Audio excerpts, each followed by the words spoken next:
Motherfucking Mr. Nightmare, man. For those who don't know, I just dropped a video a couple hours ago, so make sure y'all go check out that Mr. Ballin video. Um, Happy Easter, cause right now when I posted this video, it's Easter. You feel me? Happy Easter. Hopefully y'all have a good Sunday on this good Sunday, cause I'm gonna eat good today and drink. But yeah, man, let's go ahead and get into Mr. Nightmare, man.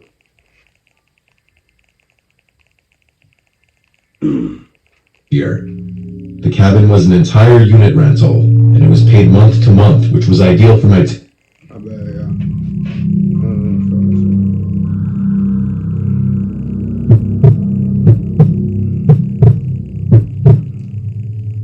I began subletting a rental house cabin for a couple months in 2023 when my dad and I were bucking heads and I needed to move out. The actual renter of the apartment was having his own personal issues causing him to leave the apartment, and I'll just refer to him as my landlord to make it easier. The cabin was an entire unit rental, and it was paid month to month, which was ideal for my temporarily shitty situation. It was 2 floors technically, a small kitchen, decent-sized living space, and 1 bedroom that you had to climb a little flight of stairs to get to, and there was a quirky hatch-type door that you'd have to open to get to the upstairs bedroom. I had already been there for a month. I paid for the second month's rent already by this point, so I was fully situated there. The cabin sat at the end of a dirt road with a few other similarly sized cabin-type houses. One was vacant as far as I knew because I never saw cars parked out front or lights on. The other houses, well, I never met the neighbors, but I knew people lived in them. I work 12-hour shifts sometimes, and when I get home, I'm completely exhausted and will just go straight to bed and watch TV until I fall asleep. This was one of those nights. I got home, made a peanut butter and jelly sandwich and a protein shake as my late-night dinner, then went to bed. I always shut the door on the floor every night. I find myself to be uncomfortable at night, having the entrance to your bedroom opened.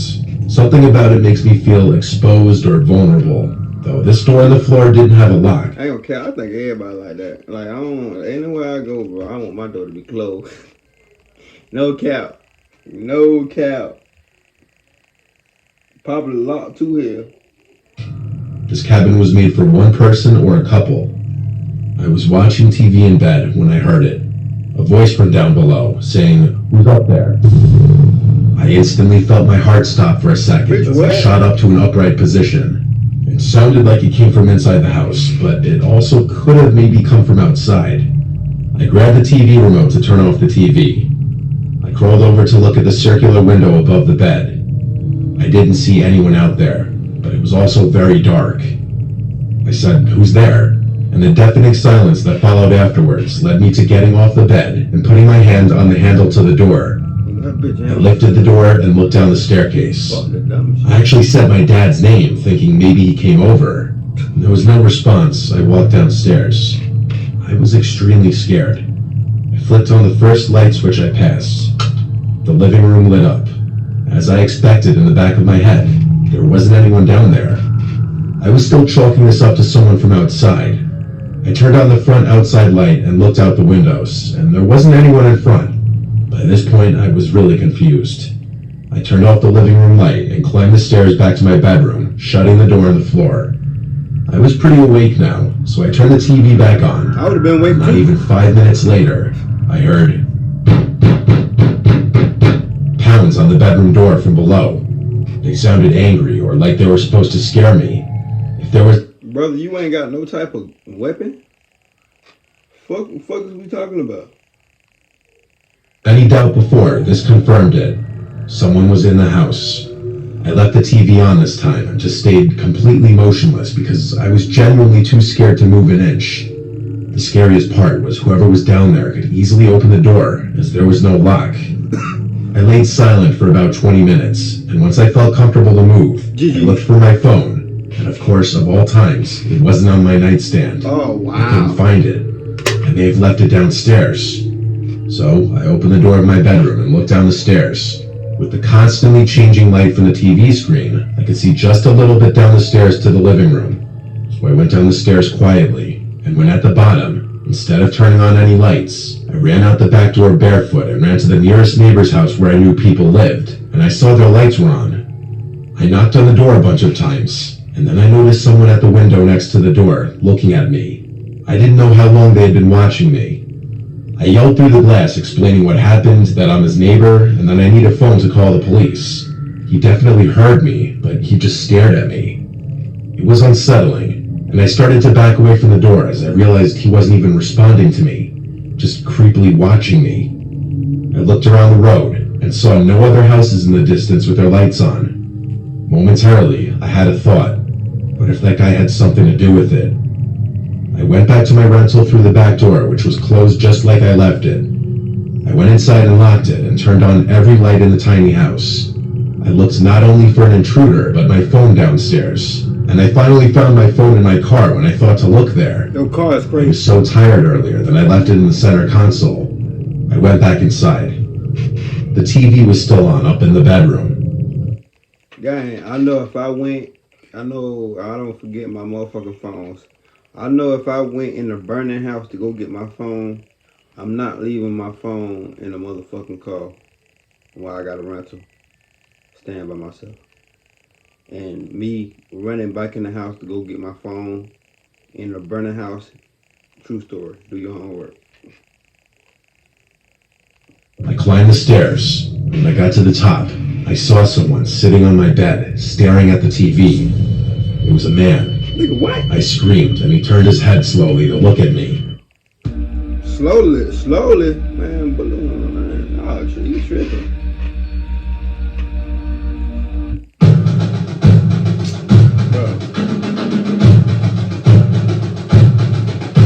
Before I could see anything else, I ran back down the stairs and outside, and now with my phone called 911. I sat in my locked car watching the house on the line with 911. And I saw someone walking past the backyard of the house, disappearing into the woods. I told the operator this. When a police car arrived, the one officer checked the house and upstairs room after I told him that I saw someone, most likely the intruder, walk away into the woods. He asked if I had any other places to stay that night, and so I swallowed my pride and went back to my dad's house for the night after packing some of my important stuff. I returned to the house the next day and stayed another night, then collected the rest of my stuff. Luckily, the landlord agreed to giving me some of my money back. Some? He asked me what the man looked like, and after that, he didn't ask any more questions, which to me is pretty sus. Alright. Something was unusual in that situation. From that creepy neighbor ignoring me to the landlord's random urgent need to move out, to someone full-on breaking into the house. Maybe it's all connected, or maybe I'm overthinking it. Yeah, nah, you ain't.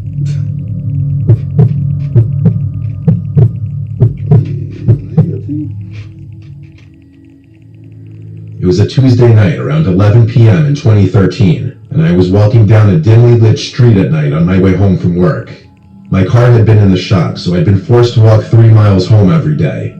The walk was barely an hour, so I was home before midnight. I live in a small town in southern Indiana, so after 10 there's rarely any cars on the road. The only vehicles you ever see are truckers heading to Indianapolis. I was about a mile into the walk when I turned on a dirt road. My house was off the beaten path, so I had to take all these dirt roads surrounded by forest to get there. As I was turning, I heard the sound of a motor in the distance, and it was getting closer very slowly. I saw about a quarter mile down the stretch of road I just turned off of a van moving very slowly, without its lights. At first, this didn't strike me as out of place due to the fact that the town I live in there is a pretty cheap car dealership that sells used cars and vans with broken parts, like broken headlights. Damn. So I just assumed this guy was one of their clients. I kept walking down the side road, with the van still going slowly down the main road. About 5 seconds later, I jumped when I heard the sound of the van roar, and it sped up really fast, except now it had its lights on. I was startled, but not worried. Yeah, alright. This was until the van got closer to the turn for the side road. Alright. About 500 feet away from the turn, the van turned off its lights again and slowed down. Now I was officially creeped out. I didn't want to seem startled, so I just walked faster down the road. I kept turning back constantly to see if I was being followed. Then my suspicions became reality as I saw the van turn onto the dirt road. I was only about 500 feet from the van, so I started to walk a lot faster. I didn't want to look back, but I did just to be safe, and what I saw frightened every bone in my body. I saw the van there, stopped with both the passenger and driver's doors open. At this point, I ran for my life down the dirt road. Man, I heard what I'm positive was a gunshot not far away, and I really thought this was how I was going to die. we would have had a full-blown shootout. I promise you. I promise you. Fuck the dumb shit. And why look that fucking dark there anyway, too? Why are you walking? Why ain't no fucking lights? I know it's the country, but shit, god damn, man. But ain't no way somebody shooting at you. You had to do something. Or they just shooting at you just trying to kill you type shit. Cause no way. Bitch, hey, we finna have a full-blown shootout over here. You come this way playing. I made a quick turn into one of the surrounding forests and hid behind a big rock. I heard what sounded like a middle-aged man not far away say, "I think she went into the woods." And then, to my horror, what sounded like 3 young girls, with one of them responding, "Okay, sir, I'll see if we can find her." Now I wasn't fearing for my life. I was worrying I was going to be forced into whatever sick group this was. I was covering my mouth, trying not to make any sound, when I heard the man say, "Whoever finds her doesn't have to drink the blood tonight." A million thoughts ran through my head. Is it some sort of satanic cult? Are these girls kidnapped? Will I become one of them? I spent what felt like an eternity sitting behind a rock being scared of any sound that I could hear. Then, to my relief, I heard cop sirens nearby. I stayed there just to be safe. When I felt the courage to look from behind the rock, I saw red and blue lights right outside the forest. I ran out screaming for help, and the cops came to me and said, "Ma'am, do you know about this body?" I was confused and said, "What body?" Then I saw in front of the cop car the most gruesome thing I will ever see. It was what looked like a naked young woman, gutted, blood everywhere. There was no van in sight. I then explained everything to the cops. The car, the man, the girls who had to drink the blood.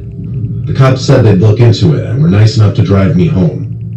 That night, when I couldn't sleep, I looked out my window to see the van, the same one from before, driving slowly without its lights on down my street. This time I was smart and wrote down the license plate. I called the cops immediately and told them what I saw and gave the license plate number. As expected, when the cops came, the van was long gone. But what they told me is what will horrify me to this day. The cops said we checked the license plate number. It's a plate registered in South Dakota. But the thing is, we checked with other precincts around the country, and they've gotten reports tonight that there was also a suspicious van with that license plate. One in Vermont, one in Nevada, one in Alaska, and one in Texas. They said we'll call you if we get any more information. The cops left, and I never got a call. I don't really believe in the paranormal, so my best guess is that it was some sort of cult that used fake license plates to do their sick things all across the country. That's crazy. But I guess I'll never know. I moved out of Indiana. Now I make sure when I see something suspicious, I bolt. Now that's fucking crazy. I ain't gonna lie. Hey there, I know you're in the middle of something, but I was wondering if we could just take a few seconds and read some scripture together. I'm Attorney Ken Nugent. If you've been injured, here's what one call, that's all means for you. It means... That's crazy as fuck, man. There's some sick motherfuckers out here like that. My wife and I live in a normal suburb. We have normal jobs, normal lives, next to normal neighbors. We live the, I guess you'd say, standard American lifestyle that most of us are taught by our parents to achieve. Me sitting down to write this story is already saying something because I'm not a writer. The last time I typed something out this long was the last paper I wrote in college. Damn. But something happened not that long ago that no one can explain, and it still scares us to this day. My wife Gianna and I had a normal day, and after work, we decided to go out to eat for a change. We got back around 9. We don't stay up very late on work nights, so by 9:30, we were brushing our teeth getting ready for bed. By 10 o'clock, we were in bed, and we usually shut the lights off at 11. We either read our books or watch our show. Tonight, we were watching our show. Then the phone rang. Gianna told me not to answer it. Anyone calling at this hour can't be good news. I agreed with her, but for that reason, I said I should pick it up in case it's an emergency. So I reached over for the phone next to the bed to pick it up, but it stopped ringing before I could actually lift the receiver.